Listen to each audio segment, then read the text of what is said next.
Hey BrewTubers, filming this with my webcam. As you see here, you just saw in the intro that I poured my first Black and Tan, and I'll thank Andrew from Not on Sundays Brewing for the tip for the using the tin foil. So what I did, what the two beers are, is I filled an extra bottle last night, sent out a bunch of beer mails on my Doppelbock, and I'm like, maybe I should blend it. There's a little bit more Belgian Pale Ale now that I see it than Doppelbock, but Doppelbock is high ABV, so it'll blend together nicely once they start to blend. And then on top, I poured off the tap my Belgian house beer, or my Belgian Pale Ale. So I could see it coming out on camera, like the cloudy Belgian Pale Ale is on top and the Doppelbock is clearly on the bottom. But I'll use my phone and try to get use the flashlight. So now you can clearly see the separation there. That the Doppelbock is on the bottom, and then the Belgian Pale Ale, which is very pale, is on top. So I'm gonna go. Maybe I'll even see for a thumbnail for this video. I'll see how well my camera on my phone gets it. Oh yeah, that's really good. So I'll include that picture in this video once I'm done shooting it and edit it, because my camera on my phone has light correction, so it gives you a pretty nice picture. So let's go for the aroma. The aroma is definitely all Belgian Pale Ale. Some nice fruitiness for this dry hop with Galaxy, with Nelson Sauvin, and maybe a little sweetness from the bottom for the Doppelbock poking through, but not much. Let's take a taste. Cheers, guys.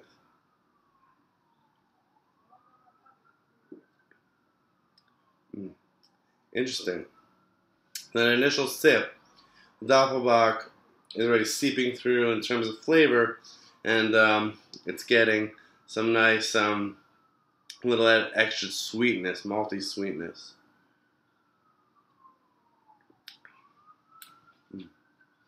So, I didn't want to bother BrewTubers today at work, asking them for tips. And since I've already been talking a lot with Andrew about our beer trade this week, I thought I'd give him a break and just film a Epic Friday. Film this late Thursday night, post it tomorrow or later tonight. And I thought I'd just give it myself a try, so I took a piece of tin foil and used my brewing thermometer to poke what I thought would be the right size holes, and then I poured vigorously the Doppelbock from the bottle, and then off the tap, as I said, got my Belgian Pale Ale. So I have a little more in here, about 2/3 of a cup to drink afterwards. But so I just posted Homebrew Wednesday, so not much to talk about.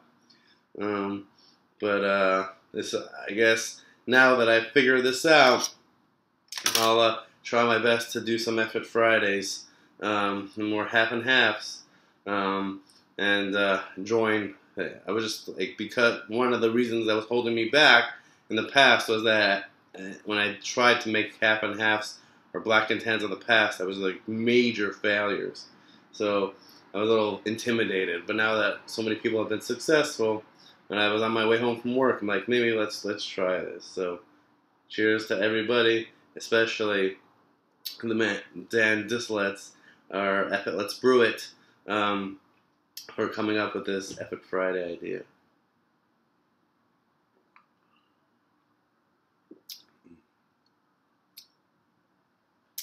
Actually, there's one topic that I will talk about in this video.